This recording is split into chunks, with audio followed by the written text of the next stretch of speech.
كاذبة خافضة رافعة إذا رجت الأرض رجا وبست الجبال بسا فكانت هباء منبثا وكنتم أزواجا ثلاثة فأصحاب الميمنة ما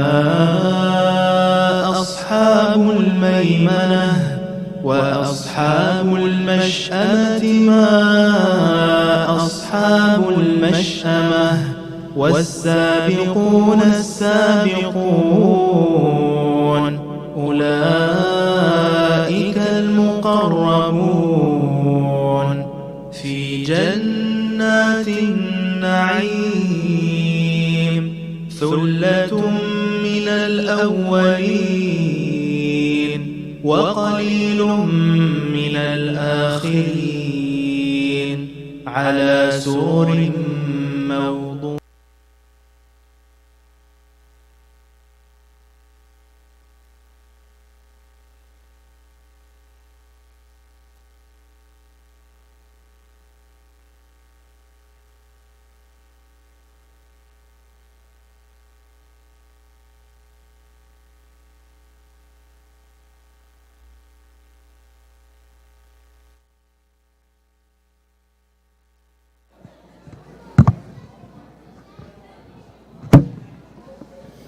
أعوذ بالله من الشيطان الرجيم.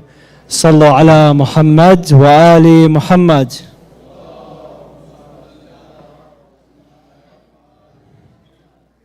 Assalamu alaikum, dear Shaykh, brothers and sisters. So nice to see everybody again for our Friday night programs. Inshallah, to start off tonight's program, I would like to welcome our dear brother Ali Abbas for some recitation from the Holy Quran. Please help me welcome him with a loud salawat ala Muhammad wa ali Muhammad.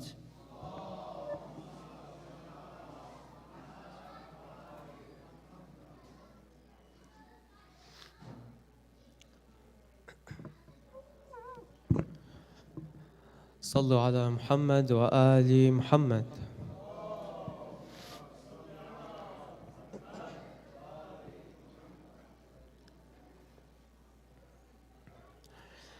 أعوذ بالله من الشيطان الرجيم.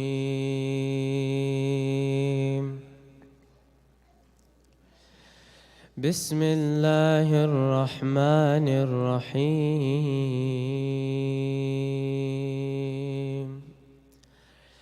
ألم تر إلى الذين بدلوا نعمة الله كفرا وأحلوا قومهم دار البوار جهنم يصلونها وبئس القرار وجعلوا لله أندادا ليضلوا عن سبيله قل تمتعوا فإن مصيركم إلى النار قل لعبادي الذين آمنوا يقيموا الصلاة وينفقوا مما رزقناهم سرا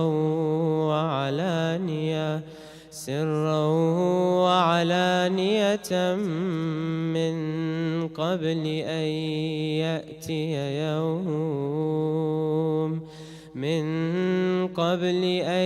يأتي يوم لا بيع فيه ولا خلال الله الذي خلق السماوات والأرض وأنزل من السماء ماء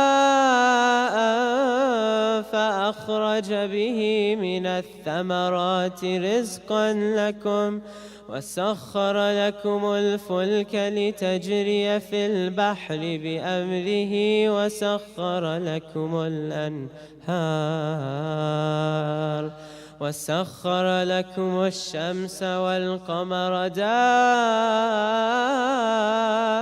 دائبين وسخر لكم الليل والنهار وآتاكم من كل ما سألتموه وإن تعدوا نعمة الله لا تحصوها إن الإنسان لظلوم كفار وإذ قال إبراهيم رب اجعل هذا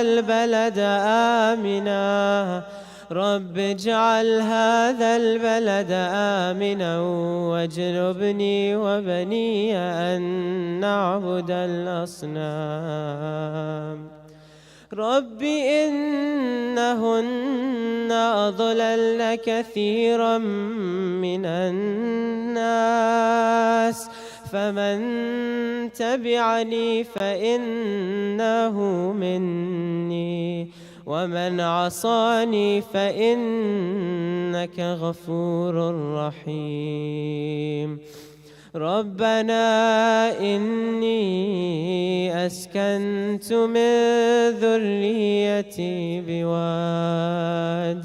بواد غير ذي زرع عند بيتك المحرم ربنا ليقيموا الصلاة فاجعل أفئدة من الناس تهوي إليهم وارزقهم من الثمرات لعلهم يشكرون ربنا إنك تعلم ما نخفي وما نعلن وما يخفى على الله من شيء في الأرض ولا في السماء الحمد لله الذي وهب لي على الكبر إسماعيل وإسحاق إن ربي لسميع الدعاء رب اجعلني مقيم الصلاة ومن ذريتي ربنا وتقبل دعاء ربنا اغفر لي ولوالدي وللمؤمنين يوم يقوم الحساب صدق الله العلي العظيم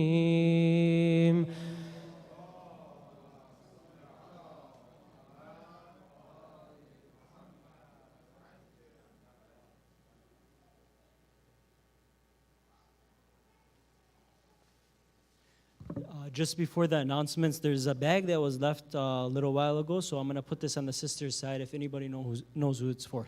Sallu ala Muhammad wa ali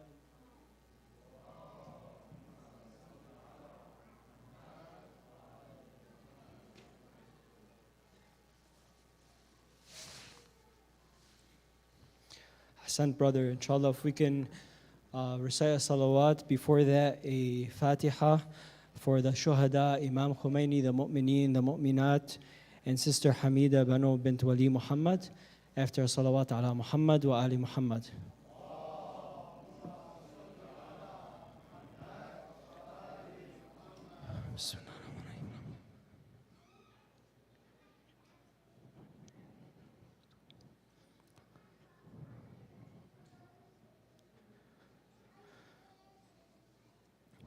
Bismillah ar-Rahman ar-Rahim. Assalamu alaikum, dear Shaykh, brothers and sisters, once again. We welcome you to our Friday night lecture, Reclaiming the Narrative.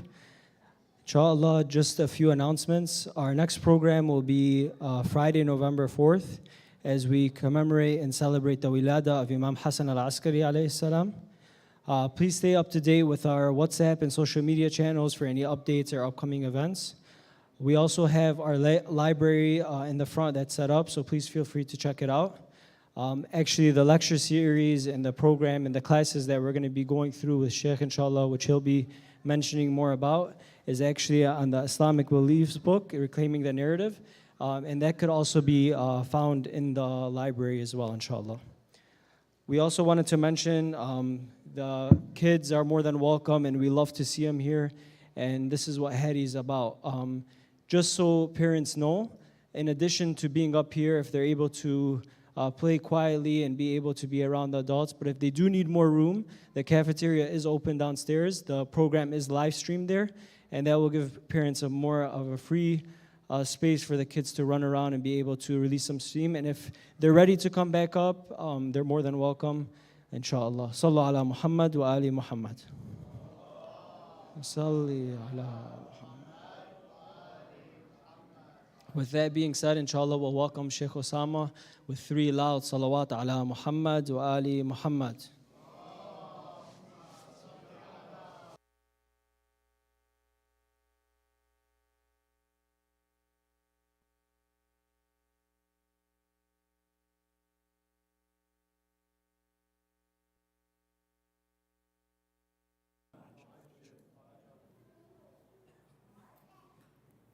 أعوذ بالله من الشيطان الرجيم بسم الله الرحمن الرحيم الحمد لله رب العالمين والصلاة والسلام على سيدنا ومولانا أبي القاسم المصطفى محمد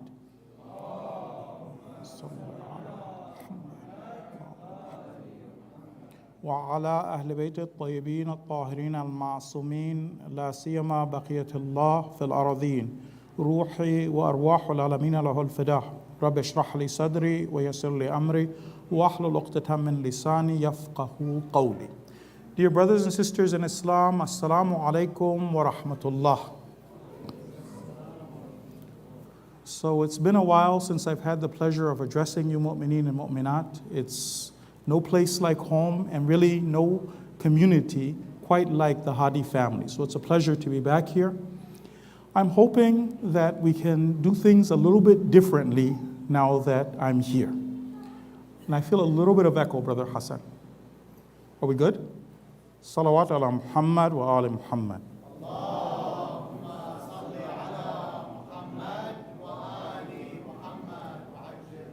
Now, truly, I feel that we here at Hadi, we've been very blessed. If anyone can say that we truly serve a good God, it's us here at Hadi, right? Where Allah says in the Quran, قُلْ هُوَ الرَّحْمَنُ. Allah is the merciful. He is the merciful. آمَنَّا بِهِ. We believe in Him. وَعَلَيْهِ تَوَكَّلْنَا. And it is only on Him that we rely. We've had victories, we've had help, we've had support. God has made the test and the journey easy for us. But there is something that I have to kind of share with all of the believers, the mu'mineen and mu'minat. We've enjoyed Allah's blessings and His victories and His blessings, especially here at Hadi. But you see, God is the opposite of people. We people, if you keep asking us and we keep taking care of you, you ask me for a favor, I take care of you. You ask me, right? Sometimes after a while, once I've taken care of the things that you've asked, after a while I get tired of you asking. The opposite of God. The more you ask of God, the more He likes it. This hadith, the Imam tells us this. He says, "Inna ahabbal mu'minin ilallah ta'ala as'aluhum." The most beloved of the mu'mineen to God are those who ask Him the most. So with us human beings, we might say, well, you're cheeky. I just took care of you, right? God loves it if we keep asking. If we say that we're not satisfied with the amount of His goodness that we've been blessed with at Hadi, and we feel like we have to up our game, and we have to ask Him for more of His goodness, God likes that. So, having said that, after careful consideration of both us here in Hadi, our victories, our strengths, also areas that we can improve in, and then also our role in the global resistance, then I felt definitely we needed to up our game a little bit. You see, brothers and sisters, Allah has blessed you and I to be the sons and daughters of Imam Khomeini.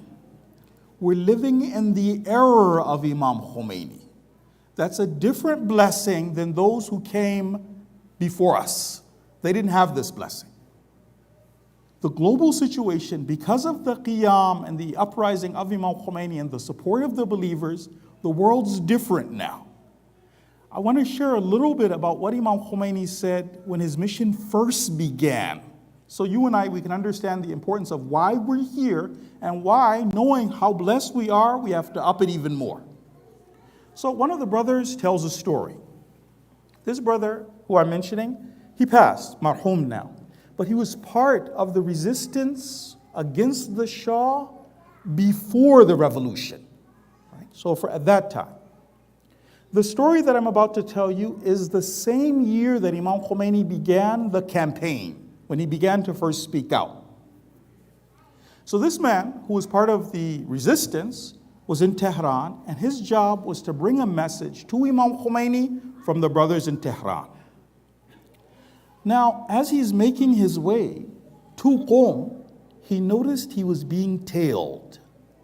The Savak, the intelligence service of that time, they found out who he was. And he could tell that they were following him, trying for him not to see, but he realized he's being tailed. I've been made. This man was terrified. And the reason he was terrified was because if the Savak found you, they did things the old-fashioned way. They would torture you. This man was afraid that under torture he would crumble. Not only would he go down, but all of those mu'mineen, right? Let's say 40 members of the resistance, if he crumbled under the torture, what would happen to them? So this man, by the grace of God, however Allah helped him, he was able to make it to Qom. When he saw the time was right, he went to the house of Imam Khomeini. He went to Imam Khomeini, and as soon as Imam Husseini sees him, and he sees his face, and you can imagine the stress, the worry, the fear, Imam Khomeini realized what happened. So Imam Khomeini calmed him down, he invited him to one of the rooms, he sat down, some tea, and then Imam Khomeini told him something. He said, what I'm beginning here is a mission that has 3 stages. The first stage of this mission is to establish an Islamic government in Iran, to establish a true Islamic government of the Ahlul-Bayt in Iran. It's the first stage. He said, but my mission doesn't end there. After that, I have to awaken the Muslims, the Islamic countries, those believers who are living under the yoke of imperialism. I have to awaken them, get them ready, introduce Islam to them as is. And then after that, I have another job. My next job is to get the world ready, to awaken the world, to desire justice, to desire Islamic spirituality. And at that stage, after these 3 stages are completed, then it's time for the Mahdi to return. Right? So Imam Khomeini knew from that time. And he told him, he said, look, right now you were tailed by the Savak. You got terrified. He was like, if you're going to be afraid, it's time to separate yourself, let others do the heavy lifting. So, in the era of Imam Khomeini began his mission with that in mind, knowing because the revolution obviously had been prophesied in the hadith of Ahlul-Bayt, and Imam Khomeini knew, this is my job, this is what I'm going to do. So being alive in the era of Imam Khomeini means a heavier responsibility. We're trying to get the world ready for the Mahdi. If we want to get the world ready for the Mahdi, then there are certain things that we have to do. Now, before I say that, let me just say a little bit about the Islamic Republic itself, and then after that, what we're trying to do here. So right now, with the Islamic Republic, the enemies of mankind, the enemies of the Mahdi, the enemies of Islam, have also understood, Imam Khomeini understood what would happen if he established an Islamic government, what that would mean for the masses of the world, how much that would hasten the reappearance of the Mahdi. Imam Khomeini realized, the enemy also realized. And for 43 years, they have put the cruelest and most medieval sanctions on Iran. They have done everything to knock Iran out of the box. Everything. Just as an example, alhamdulillah, Allah gave me the tawfiq. I was just in Iran. So after my ziyarah Arba'in, then I went over there to Iran. But based on the propaganda that you were hearing, because of the whole situation with Mahsa Amini, you would have thought you were flying into a war zone, right? Because if you're watching what they're saying about the country and what's happening and how terrible it is and it's all over, right? You would have thought you were flying into a war zone. Alhamdulillah, no, when I was there, safe, easy, fun, things were good, right? But what happens is, this is just one part of that global war that's being waged on Iran for 43 years, doing everything to stop this Islamic Republic. What happens is, the enemy knows that when you establish an Islamic government, good things happen for mankind. The salvation of mankind becomes that much quicker. Remember when Rasulullah sallallahu alayhi wa alihi wa sallam, Allahumma salli ala Muhammad wa ala Muhammad. When he established a government, at that time, all of the enemies joined together. They created or imposed the battle of Ahzab, the battle of the trench, right? When everybody gathered together, they tried to impose that on Rasulullah then, once he established that Islamic state. The same thing is happening in Iran. So that's why you see, and I'm sure you guys are following the news just like I am, you know that in Iran, unfortunately, some of these terrorists, because again, there's so many things they're trying to do the Islamic Republic, they attacked one of the shrines, right, where one of the children of the Ahlul-Bayt is buried. Men, women, and children were martyred. Today, in support of the system, the people marched in the millions to support the system. But you don't hear anything about it in the news. You don't hear anything, right? The same people before, a woman got killed, Iran is on fire, we have to save, right? Now women, children, all these people. Right?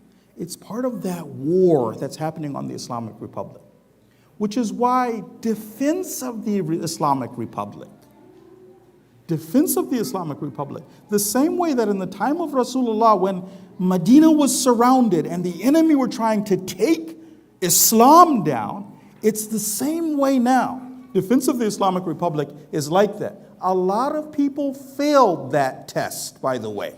I want to mention you a verse about Surah Ahzab, right? Why many people will fail this test right now. Things are different now in the era of Imam Khomeini.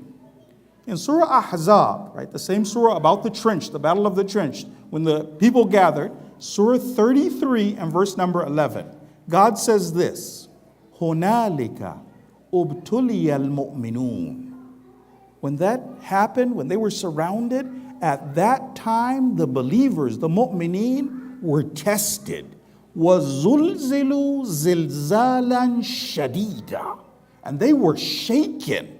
Zilzal is an earthquake. Zilzal, but zilzalan shadida, they were shaken. A lot of people failed that test. At that time, in order to make it a complete rout, the enemy sent Amr bin Abdi Wud over the trench to go over and finish off the believers. And at that time, and as I mentioned, many of the believers failed. They couldn't realize Islam is in danger. This is the chance, right? When Amr came over, that pressure was on.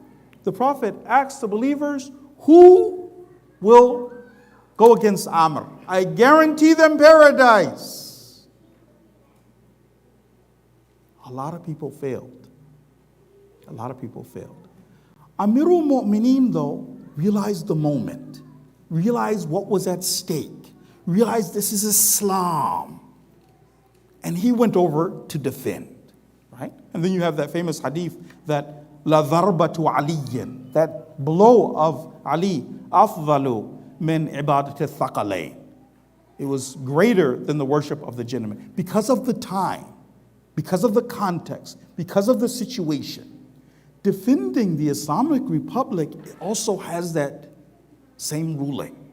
That's why you'll see that in the Islamic Republic, believers who did understand were able to resist 8 years World War III. It was World War III at that time. And even now it continues. But those who've understood are able to continue. So, what we're trying to do now at Hadi is this. Let's backtrack. We're looking at the victories we've had before, at the global situation, at the idea that the coming of the Imam is inshallah soon. And then we said, well, what can we do? How do we better ourselves? How do we get ourselves ready for more of Allah's goodness? Now, brothers and sisters, if you do remember, there was a discussion that I had back where we talked about the idea of a textbook aqidah and your real aqidah. We all have a textbook aqidah, and we also have a real aqidah. We're talking about why it is that this book has been chosen.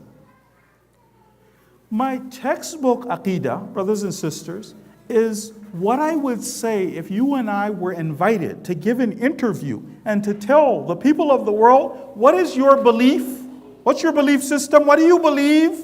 Right? If you were given an interview, they're going to put you on television. You and I, we could very easily prepare. We could take one of the verses of the Quran. وَمَا خَلَقْتُ الْجِنَّ وَالْإِنسِ إِلَّا لِيَعْبُدُونَ. And we could talk about so many things, right? My textbook aqidah. My real aqidah is something else. My real aqidah is what makes me go, what makes me tick, what makes my decisions. When I feel success, when I feel failure, that's my real aqidah. And I gave an example before. Again, this is all a preliminary to understand what we're doing now. The example I gave about the real aqidah and the textbook aqidah was this. Because we all have a textbook aqidah. Right? We all mu'mineen, Shia, textbook. That's I believe Imam Ali is the first Imam. I believe in the Quran. That's the textbook aqidah. The example I gave was this. Let's say you have a couple, a husband and wife, and they're invited to attend a haram wedding. They're invited to attend a wedding, but in this wedding, it's one of those weddings where a lot of haram is happening. This couple, they both have the same textbook aqidah, but the real aqidah is different. The real aqidah of the wife is that I can't choose people over God. It's true, if I don't attend this wedding, some of my close relatives are going to be very angry. They will say many things. It's one night. Who cares? We'll make Tawbah after. Right? There's a lot of things that they think and they're going to share. Right? Because they don't feel that it's that important. But the real aqidah of the wife is that I can't choose people over God. The husband, though, in this example, he has a different aqidah, his real belief system. His real belief system is that, look, it's just one night. Attend the wedding. People will be happy. They'll pray for us.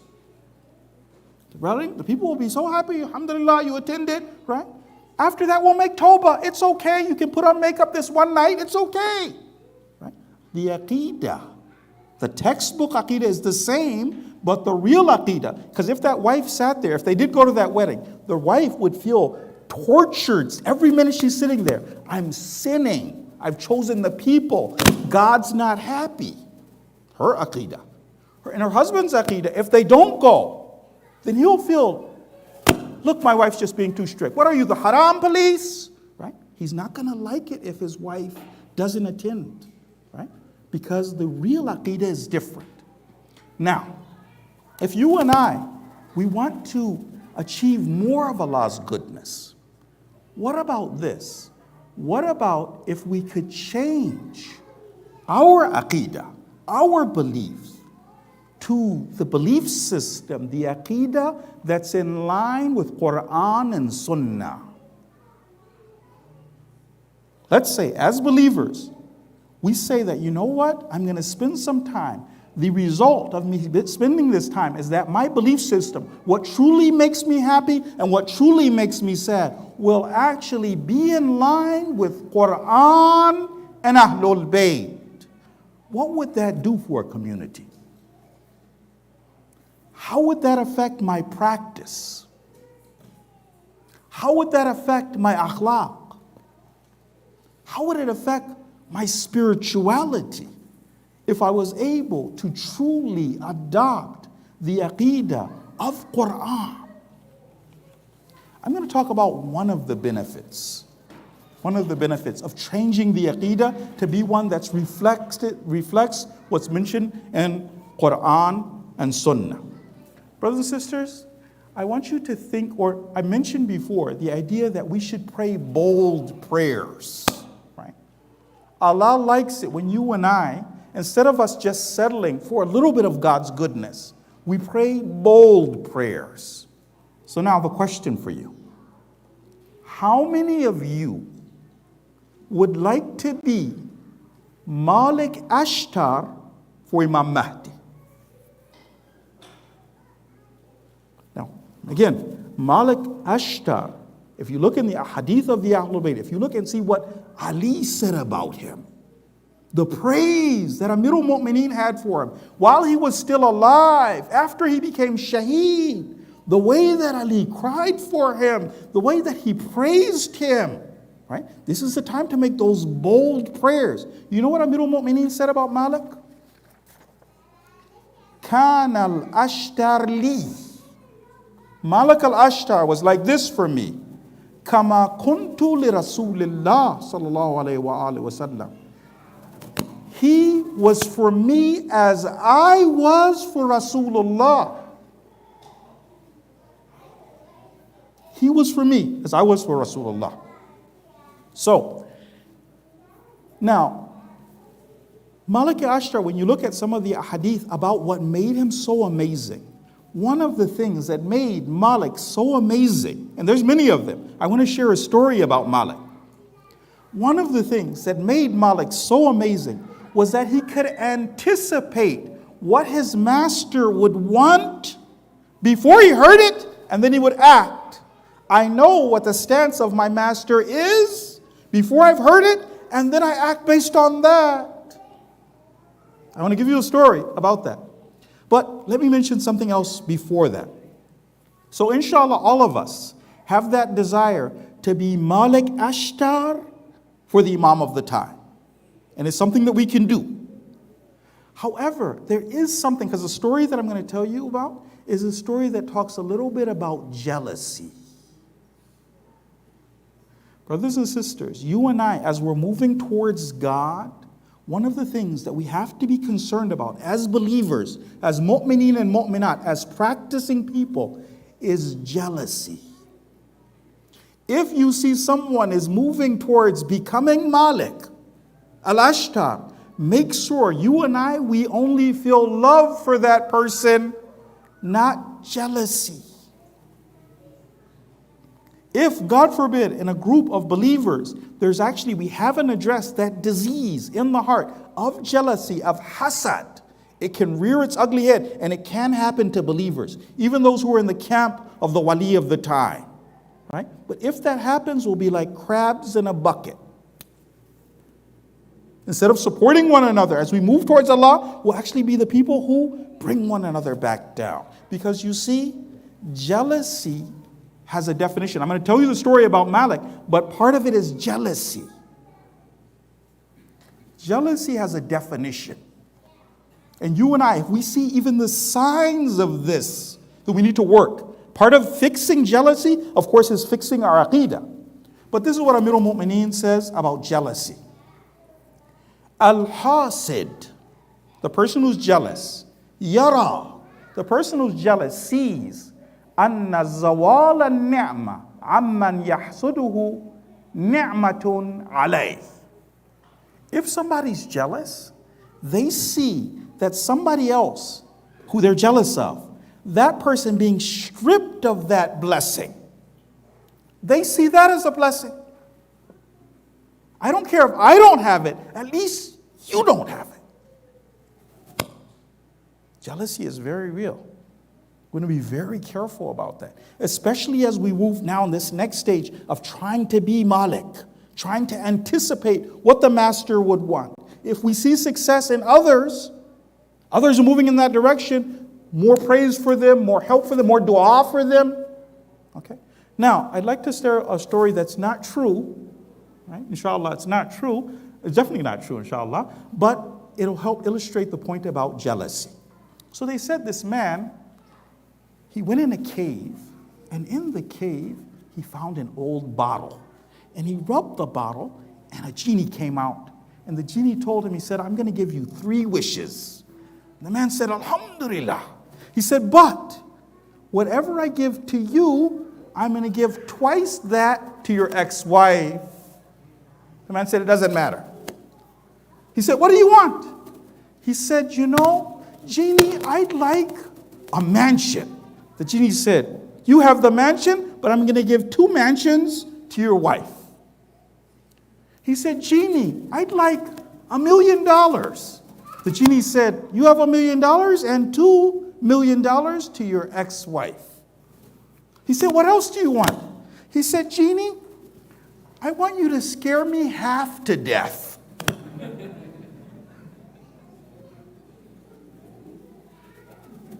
Jealousy, Imam Ali said, jealousy is something that I see somebody else having a blessing taken away from them as a blessing for me.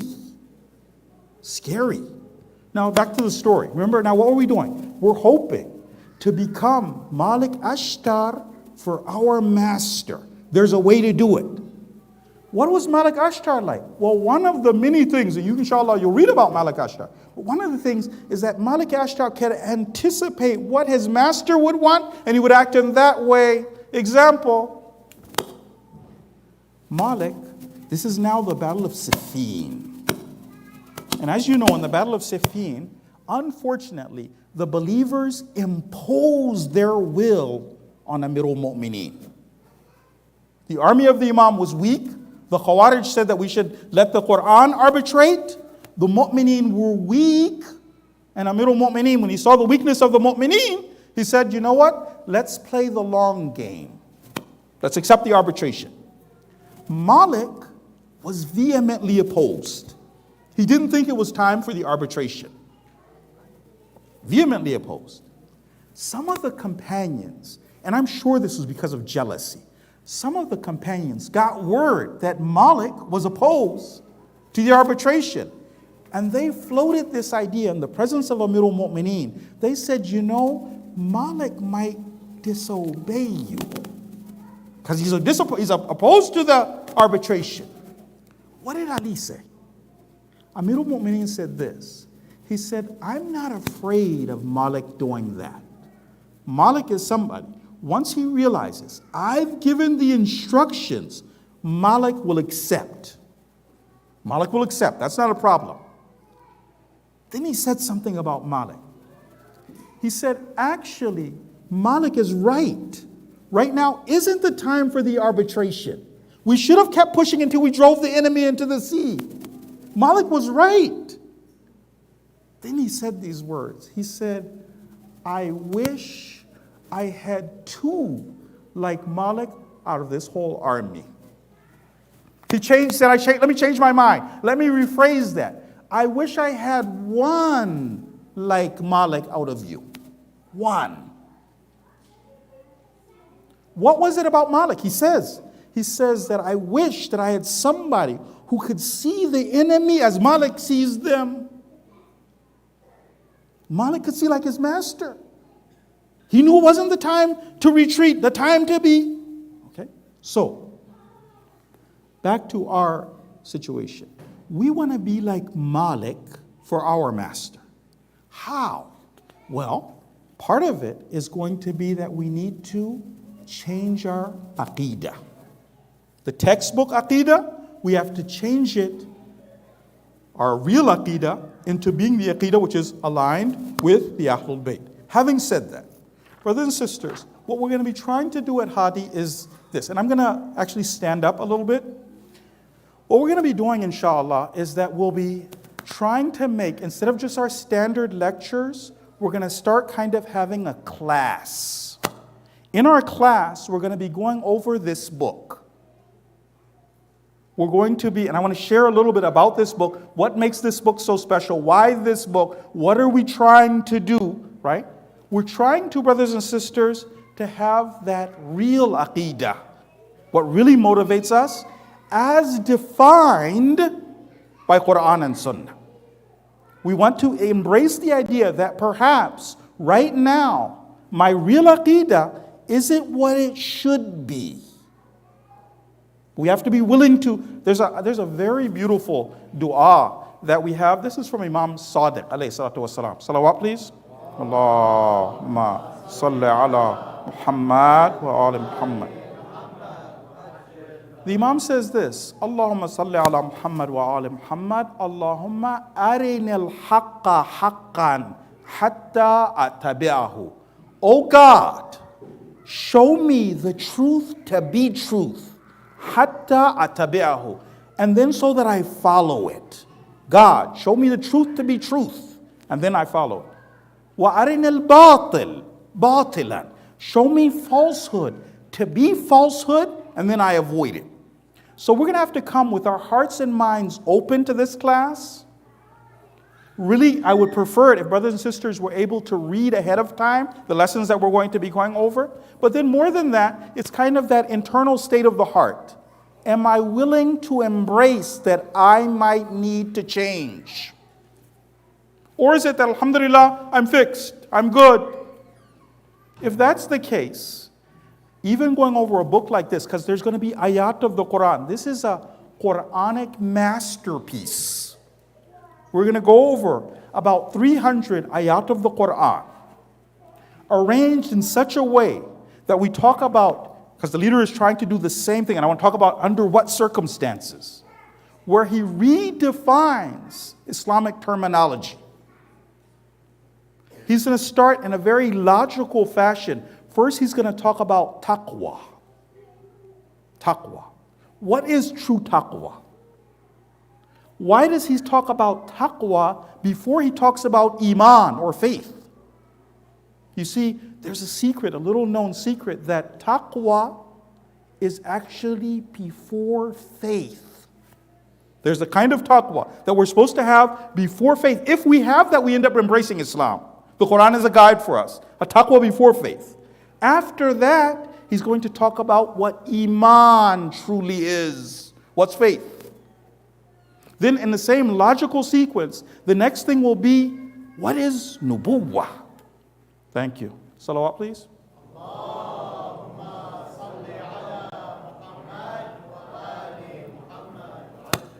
Right? After that, then wilaya. Right?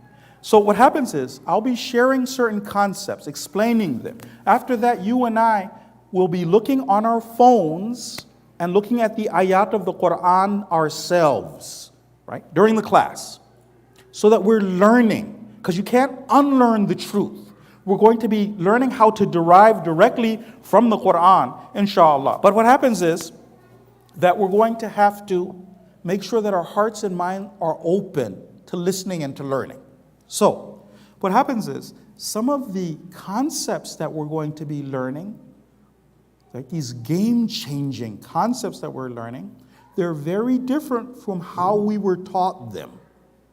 I mentioned those big picture concepts. He's going to cover other concepts. The true understanding of tawakkul.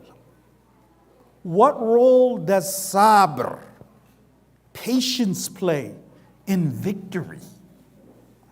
And we have to redefine these things. Sometimes somebody is very religious. They've been throwing this terminology around for a long time. It doesn't mean we've grasped it.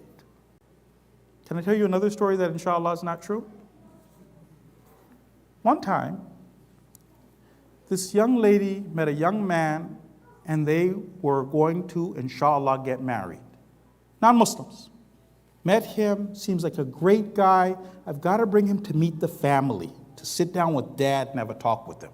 So she brings her fiancé to come and meet the father. So the father is sitting and he's talking to him. He said, so young man, tell me, what is it that you do? He said, I study the Bible. I'm a biblical scholar. The father said, well, that's great.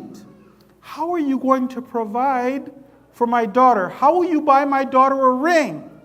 He said, I'll study the Bible and don't worry, God will provide.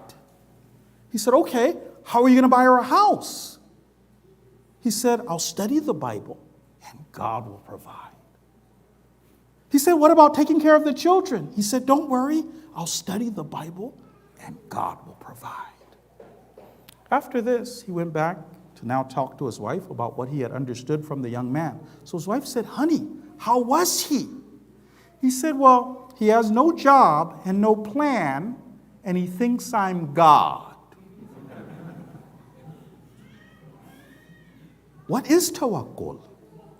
What is sabr? Somebody might be very religious. Maybe their understanding is not that Islam intended. So, what we're doing is going over this book. Now, the leader, when he delivered these lectures, he's 35 years old. Remember, our leader, Imam Khamenei, became a mujtahid when he's 15. So he's been a mujtahid for 20 years. At this time, he's already been arrested 5 times. And he knows that the Savak are sitting there in the audience. He knows. One of the things about the leader is that the leader is someone who would resist by explaining what the Islamic mentality or Islamic ideology was. He was also on the ground, boots on the ground, getting his hands dirty. So he knows that the Savak is there. This is what he was thinking. How can I train these people so that they become ideological warriors? So that they have the correct Islamic mentality, the correct Islamic worldview, the right Aqidah, so that they'll be able to be effective for the cause. So he wrote the book, meaning he gave those lectures, with the idea that this would help somebody get the right worldview, to understand the Quran as is. Now, the thing about this is that we're going to be referring to ayat of the Quran. Context again. At that time, in the Islamic Republic, the way that the Quran should have been benefited from, this is before the revolution, people weren't benefiting from the Quran. They believed in the Quran, they considered the Quran holy, they had much respect for the Quran, but the Quran was something that ordinary people like you and I, we would read for thawab. Not that we were going to the Quran for guidance. The people used to think, who are we to go directly to the Quran and get guidance from the Quran? What the leader's doing in this book, what we're going to be learning over this time, is a way that we can go directly to the Quran and get guidance from the Quran. Because that was the intention of Rasulullah from the very beginning. This hadith now from Prophet Muhammad sallallahu alaihi wasallam. Allahumma salli ala Muhammad. What should the true role of the Quran be for you and I as mu'mineen and mu'minat? The Quran is a book of guidance. We should be able to go to the Quran and to get guidance from the Quran. Hadith now. The Prophet wanted us to be like this. إِذَا الْتَبَسَتْ عَلَيْكُمُ الْفِتَنِ. At the time where fitna comes and casts shadows over you. كَقِطَعِ اللَّيْلِ الْمُظْلِمِ. Like the dark night. Right? The time when fitna casts shadows over you like the dark night, at that time, فَعَلَيْكُمْ بِالْقُرْآنِ. At that time, everybody should be referring to the Quran, you and I, for guidance. So what the leader was doing was to give the believers those tools. So what we're going to be doing is getting the terms defined. Understanding the Quran. There's one way where you go over the Quran. It's what we call subject-wise tafsir. Subject-wise tafsir is when, instead of just taking one verse of the Quran about a particular subject, they'll take several verses, all of them, have them in mind, and then go over and present you what the Quranic understanding is. Because the Quran explains itself. Some of the verses of the Quran explain other verses of the Quran. Now we had somebody do that for us. Example. The leader, as I said, he gave that when he was 15, or when he was 35. After that, he's arrested for the 6th time. And those terrible torture chambers in Iran. Later on, he becomes the wali. They ask the wali, they say that, do you still stand by those things you shared in Mashhad, those years, even before the revolution? And he said, yes, that's the Quranic take. He said, although the lectures were delivered for people, and you'll see, it's an easy read, because he's speaking like he's speaking to the masses. But they are what we call in Farsi, daqiq. They're accurate. Putting those ayat of the Quran together. So we get the Quranic take. Remember, speaking as someone who's supposed to train these individuals, knowing the savak are there, are listening. How do I do it? How do I get that message across? So the believers after that, these will be the people who would then be leaders for the mission. So one of the things that will happen, one of the blessings, if we do it right, is that we'll be able to become whisperers for the lost. Whisperers for the lost. What happens is some people, when they're presented with others who have differing beliefs, and right now the propaganda war is very strong. You and I were interacting in other circles. There's some people who, when they interact with others who present a different view, they get rattled. They get shaken. There's some people who are able to maintain their beliefs, right? And at least they're able to not get rattled. And that's great. If we're able to not get rattled, that's wonderful. I heard a story, inshallah, it's not true. They said this little girl, her name was Maryam. And Maryam went to a school. And in the school, the teacher saw that now was the time and said, I'm an atheist. Who else is an atheist? And all the other little kids, they put their hands up. But Maryam kept her hand down. So the teacher turned to her. She said, Maryam, everybody else said they're an atheist. Why aren't you an atheist? She said, because I grew up knowing God. My parents are Muslim. I'm a Muslim. She said, that's not an answer. What about if your parents were morons? Then what would you be? The little girl said, if my parents were morons, then I'd be an atheist. She didn't get rattled. But what we're talking about is something more, right? It's true, though one of the benefits is that we won't get rattled because we have hadith. It says, Man dakhala fi hadha din birrijal. The person who embraces Islam because of people. It says, akhrajahu minhu ar-rijal kama adkhaluhu fihi. The same way that people brought him into the religion, people can shake him, can bring this person out of the religion. وَمَنْ دَخَلَ فِيهِ بِالْكِتَابِ وَالسُّنَّةِ. But if somebody embraces Islam because of Quran and Sunnah, زَالَتِ الْجِبَالِ قَبْلَ أَنْ يَزُولَ. Mountains will move, but this person won't move.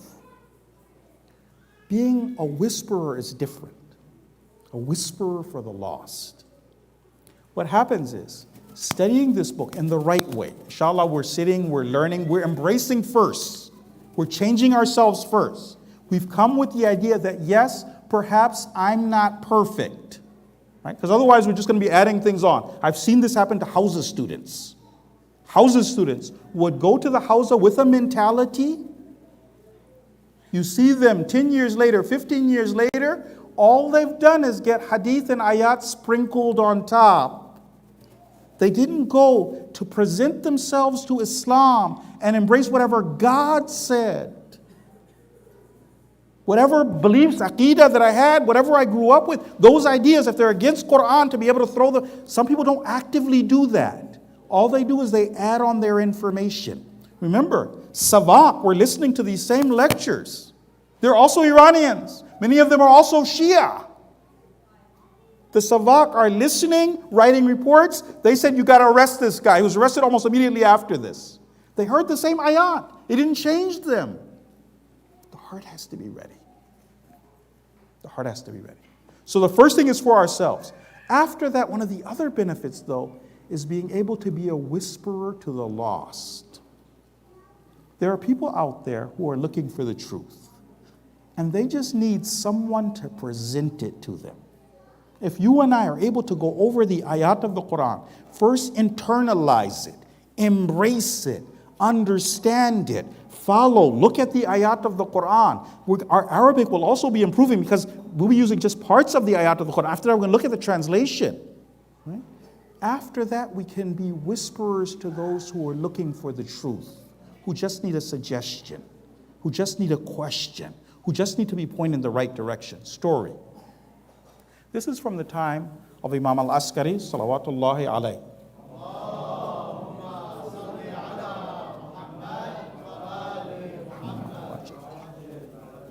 There was a man named Ishaq al-Kindi.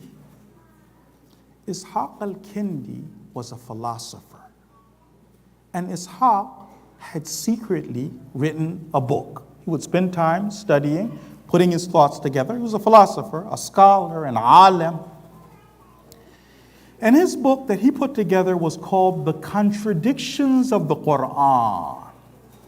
In his mind, he saw ayat that were contradictory to one another, and he had compiled a book, The Contradictions of the Quran. And he was teaching that to a small group of students. What happened was, Imam Askari found out. And he came across one of his students, and he told his student, he said, why don't you stop your teacher? Talk to him. You can save his soul. Save him. Contradictions of the Quran. The student said, I can't talk to the teacher. He's my teacher. He's the shaykh. He's the alim. How would I know? The Imam said, what about if I teach you how? If I tell you what to say? The student said, yes. The Imam said, I tell you what I want you to do. First, I want you to get close to him. Talk to him. Become friends with him. Build an emotional bond with him. And then when you see the time is right, I want you to ask him a question. Ask him this question. Is it possible that the author of the Quran intended something different than our take on the Quran? The author of the Quran, is it possible that we have a misunderstanding when it comes to the text? What we're thinking is a contradiction, maybe it's not. Just ask him that question. He's a fair-minded person. So the student did that. He got close to him. He built that warm relationship with him.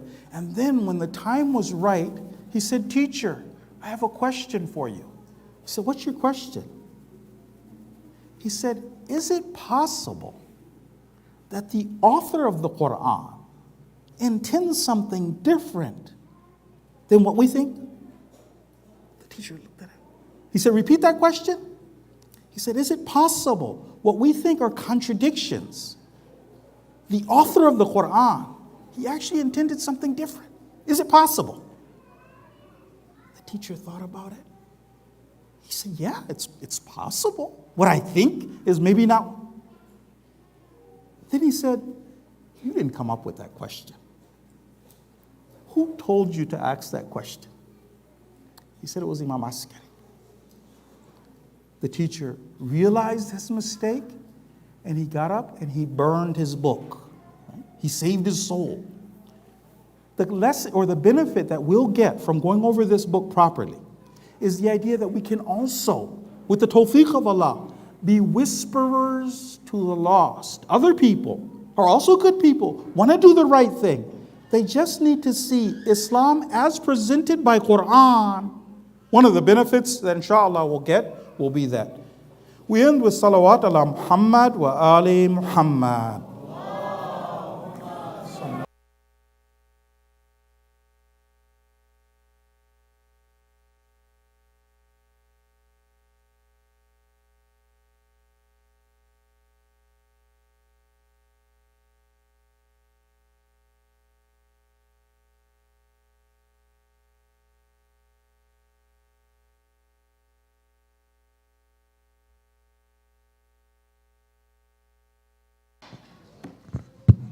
Sallu ala Muhammad wa ali Muhammad.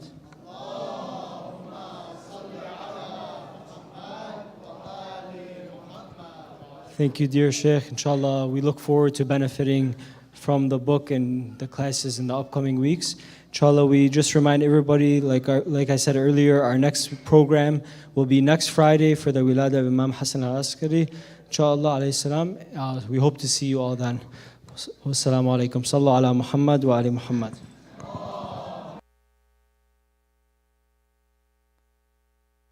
أعوذ بالله من الشيطان الرجيم. بسم الله الرحمن الرحيم. إذا وقعت الواقعة ليس لوقعتها كاذبة خافضة رافعة. إذا رجت الأرض رجا وبست الجبال بسا.